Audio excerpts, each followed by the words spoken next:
Hi guys, आपका स्वागत है आपके अपने show MKJ talks for investment इन हिंदी में। हा हा हा। कैसे हैं आप भाई? बहुत सारे छोटे निवेशक, नए निवेशक कहते हैं सर कुछ एजुकेशनल बातें बताइए इस बारे में कि किस तरह से हम शेयर बाज़ार में निवेश कर रीजनेबली गुड प्रॉफिट कमा सकें। देखो, पहली बात मैं कहूँगा, अगर आप बिगिनर है ना तो आपको म्यूचुअल फंड का सहारा लेना चाहिए। म्यूचुअल फंड में भी मैं कहूँगा अगर आपको ज़्यादा समझ नहीं है तो इंडेक्स म्यूचुअल फंड में पैसा लगाओ। इंडेक्स म्यूचुअल फंड वो होते हैं जो बेसिकली किसी इंडेक्स से अटैच होते हैं। सबसे पॉपुलर इंडेक्स हमारे देश का कौन सा है? निफ्टी 50। तो निफ्टी 50 ETF में पैसा लगाओ। उस ETF मतलब होता है इंडेक्स फंड होता है। ETF का फुल फॉर्म होगी हाँ, एक्सचेंज ट्रेडेड फंड। इंडेक्स्ड ही होते हैं ये। तो अगर आप निफ्टी 50 ETF में पैसा लगा रहे हैं तो इस ETF का जो पैसा होगा वो निफ्टी 50 के शेयर्स में लगेगा और उसी रेशियो में लगेगा जिस रेशियो में उन 50 शेयर्स का वेट है निफ्टी 50 के इंडेक्स में। और ऑटोमेटिकली अगर निफ्टी 50 इंडेक्स में कोई शेयर बाहर जाएगा आएगा, वो भी उसी तरह से उसका मूवमेंट करेंगे। उससे क्या होगा, आपको लगभग वही रिटर्न मिल जाएगी जो निफ्टी 50 की है निफ्टी 50 ETF में। एक सिंपल सा मैंने बताया, लेकिन बहुत से लोग इससे प्रसन्न नहीं होते। वो कहते हैं सर ये तो आसान है, ये तो हम करते भी रहते हैं, कुछ ऐसा बताओ ना, हमारा मन है अच्छे शेयर्स लेने का। तो अच्छे शेयर सेलेक्ट करने का, एक अच्छी कंपनी, विश्वसनीय कंपनी, भरोसेमंद कंपनी आप सबसे पहले सिलेक्ट करिए। इसके सिलेक्ट करने के लिए कुछ बातों को, कुछ पैरामीटर्स को ध्यान में रखा जाता है। अगर आप उसके बारे में जानना चाहते हैं तो कमेंट में लिखिए, उस पर मैं अलग से एक वीडियो ले आऊँगा। तो सबसे पहला, क्योंकि अभी सारी बातें करेंगे ना एक वीडियो में मिक्स हो जाएगा, सबसे पहले आप एक अच्छी कंपनी सिलेक्ट कर लीजिए जिसमें आपको निवेश करना है। जो कंपनी आपको पसंद हो, कोई भी कंपनी हो सकती है। आप अपनी रिसर्च करिए, उसको कैसे सिलेक्ट करना चाहिए उसकी अलग वीडियो में डिस्कशन कर लेंगे, किन बातों का ध्यान रखना चाहिए। बाकी ये पर्सन टू पर्सन डिपेंड करता है। कोई हाई रिस्क वाला इन्वेस्टर होता है, कोई लो रिस्क वाला इन्वेस्टर होता है, कोई सेफ इन्वेस्टर होता है, कोई एग्रेसिव होता है। वो अकॉर्डिंगली उस कंपनी को सिलेक्ट कर लेगा जो उसको अच्छी लगती है। अब आपने कंपनी अच्छी सिलेक्ट कर ली। अब जो अगली समस्या आती है लोगों की आती है, सर इसका तो रेट बढ़ गया। जब रेट गिर जाता है सर इसको तो खरीदना मुश्किल और गिर जाएगा, यानी वो उसमें इन्वेस्ट ही नहीं कर पाते। पहले मेरे साथ भी ऐसा बहुत होता था। जब शेयर महंगा होता था तो मैं नहीं खरीदता था, वो और महंगा हो जाता था मैं दुखी हो जाता था, और महंगा हो जाता था फिर छोड़ ही देता था। फिर लगता था यार अच्छा शेयर था, सोचा भी था लेंगे, लिया नहीं, साला ये तो बहुत महंगा हो गया। तो कोई क्या कहता था, मैंने को लगा अच्छा शेयर, ये शेयर ले लूँ, किसी से बात करते यार अभी गिरेगा, बाजार गिरने वाला है, बाजार गिरा ही नहीं। तो इस समस्या से मैंने अपने लिए क्या समाधान निकाला, मैं वो आपको बताता हूँ। अगर मुझे कोई शेयर अच्छा लगता है तो वो ज़रूरी नहीं है जिस वक्त वो शेयर मुझे अच्छा लगा हो, मेरी कंपनी मेरे रेडार पे आई हो, कि वो उसका बॉटम रेट हो। अच्छी कंपनी है, मैंने देखा ऊपर से थोड़ा करेक्ट भी हो गया, ठीक रेंज पे आ गया, पर प्रॉब्लम क्या, ये और गिर सकता है जिसकी वजह से मैं लेता नहीं था। तो अब मैंने ना चेंज कर दिया। अगर मुझे लगता है शेयर रीजनेबल रेट पे आ गया, अपने पीक से करेक्ट भी हो गया, थोड़ा माहौल की वजह से चलते सही रेट पर है, तो मैं थोड़ा थोड़ा हर गिरावट पे उसको लेता रहता हूँ, थोड़ा थोड़ा। अच्छा, बीच में क्या होता है, मैं ले लूँगा, मैं एक टारगेट रख लूँगा, अभी गिरा तो मैंने ले लिया, थोड़ा सा गिरा तो 10 शेयर ले लिए, 5 शेयर ले लिए, डिपेंडिंग अपॉन शेयर किस कंपनी का, उसका मार्केट प्राइस क्या, अपना बजट क्या है, उसके हिसाब से थोड़े थोड़े शेयर लेता रहता हूँ। कई बार लोग मेरे से पूछते भी हैं यार बड़े थोड़े शेयर लेते हो आप। मैंने कहा यार इसलिए लेता हूँ कि अगर बढ़ गया तो अच्छी बात है ले लिए, और अगर गिर गया तो फिर ज़्यादा ले लूँगा। फिर अगर वो कोई ऐसी न्यूज़ आती है, कोई बड़ी बात आती है जिसके चलते वो शेयर थोड़ा ज़्यादा गिर जाता है तो और ले लेता हूँ। लेता है थोड़े थोड़े, लेकिन जितनी गिरावट होती है रिलेटिवली थोड़ा थोड़ा उसका अमाउंट बढ़ा देता हूँ। ऊपर के रेट में मान लो मैंने 5 शेयर ली, थोड़ा गिरा 5 ही ले लिए, थोड़ा गिरा 5 ही ले लिए, थोड़ा ज़्यादा गिर गया, कंपनी में मुझे विश्वास है, भरोसे की कंपनी, 10 ले लिए, थोड़ा और गिरा 10 ले लिए, किसी दिन पैनिक आ गया, बहुत ज़्यादा गिर गया, इकट्ठे 100 ले लिए।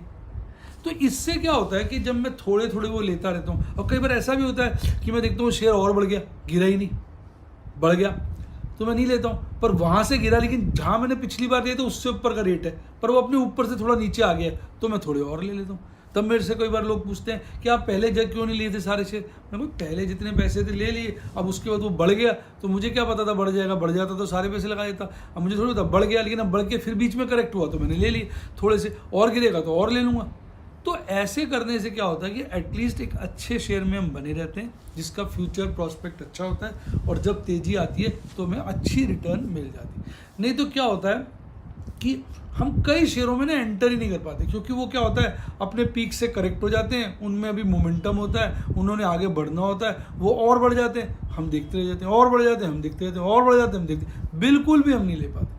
तो अगर कोई शेयर हमें अच्छा लगता है, एक लेवल पे आ गया, तो थोड़े से पैसे मैं उसमें लगा देता हूँ, गिर जाता है और लगा देता हूँ, नहीं गिरता है तो नहीं लगाता हूँ, थोड़ा बढ़ जाता है ठीक रेट है थोड़े और लगा देता हूँ। यानी एक रेंज में जब वो चल रहा होता है तो थोड़े थोड़े लगाता रहता हूँ टाइम पर, जैसे ही वो थोड़ा बढ़ के गिरता लगा देता हूँ, और बढ़ के गिरता लगा देता हूँ। मतलब कई बार ऐसा भी होता है पहले मैंने वो शेयर सस्ता लिया होता है, बाद में थोड़ा महंगा ले लेता हूँ, पर थोड़े थोड़े ले लेता हूँ। पर बीच में मैंने देखा है किसी ना किसी दिन कभी ना कभी ऐसा होता है कि शेयर काफ़ी ज़्यादा गिर जाता है, उस दिन मैं थोड़े ज़्यादा लगा देता हूँ, और ज़्यादा गिर जाता थोड़ी ज़्यादा लगा देता हूँ। अब इसमें कैच ये है कि आपके पास फंड्स होने चाहिए।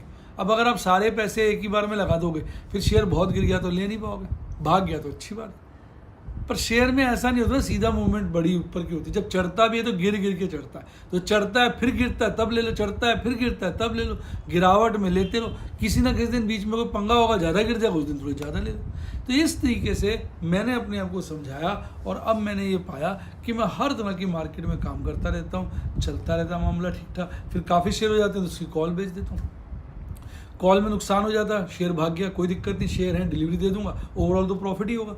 फिर बीच में मौका मिलता है एकदम किसी दिन गिरता है तो पुट बेच देता हूँ। इस तरीके से मैं कई सारी चीज़ें करता रहता हूँ, कभी ऊपर कभी नीचे। तो उससे क्या हो जाता है कि ओवरऑल मैं उस स्टॉक में बना रहता हूँ, और कहीं ना कहीं अच्छे रीजनेबल बढ़िया मुनाफे के साथ टाटा बाय बाय कर जाता हूँ। पहले मुझे बड़ा होता था कि मेरे शेयर ही छूट जाते थे, वो गिरते थे, मैं ले नहीं पाता, सदा सोचता था और गिरेगा और गिरेगा, अल्टीमेटली मैं ले ही नहीं पाया, वो बहुत भाग गया। अब कंपनी का नाम क्या लेना, जख्म हरे हो जाते हैं, मतलब आप समझिए ये चीज़ तो बड़ी दिक्कत की है। तो शेयर बाज़ार में ऐसी बहुत सारी प्यारी प्यारी जानकारियाँ हैं, प्यारी प्यारी बातें हैं, अगर आप उनको समझ लें और उसको अपने दिमाग में रख लें, और फिर अपनी स्ट्रेटजी बनाएं, अपनी बातें बनाएं, अपने रिस्क एपेटाइट को स्टडी करें, और शेयर बाज़ार में सोचे समझे एक सजग निवेशक की तरह निवेश करेंगे, तो आपको शेयर मार्केट अच्छा रिवॉर्ड करेगी। पर बिना सुने किसी की टिप से, किसी की एडवाइस से, कभी किसी की टिप किसी एडवाइस से शेयर नहीं लेना चाहिए। अपनी रिसर्च करनी चाहिए, अपना रिस्क एपेटाइट समझना चाहिए। रिस्क एपेटाइट नहीं समझ पाते तो किसी फाइनेंशियल एडवाइज़र से राय ले सकते हो। अपने रिस्क एपेटाइट के हिसाब से शेयर में निवेश करना चाहिए, क्योंकि शेयर बाज़ार में मौके और धोखे सदा मिलते रहते हैं। जो समझदार निवेशक होता है मौके का फ़ायदा उठाता है, धोखों से बचता है। जो बेचारा नया निवेशक होता है, जिसको समझ नहीं होती, वो मौके को चूक जाता है, धोखे में फंस जाता है, इसलिए वो उदास हो जाता है। तो ये थी सारी सिंपल सा तरीका बताया।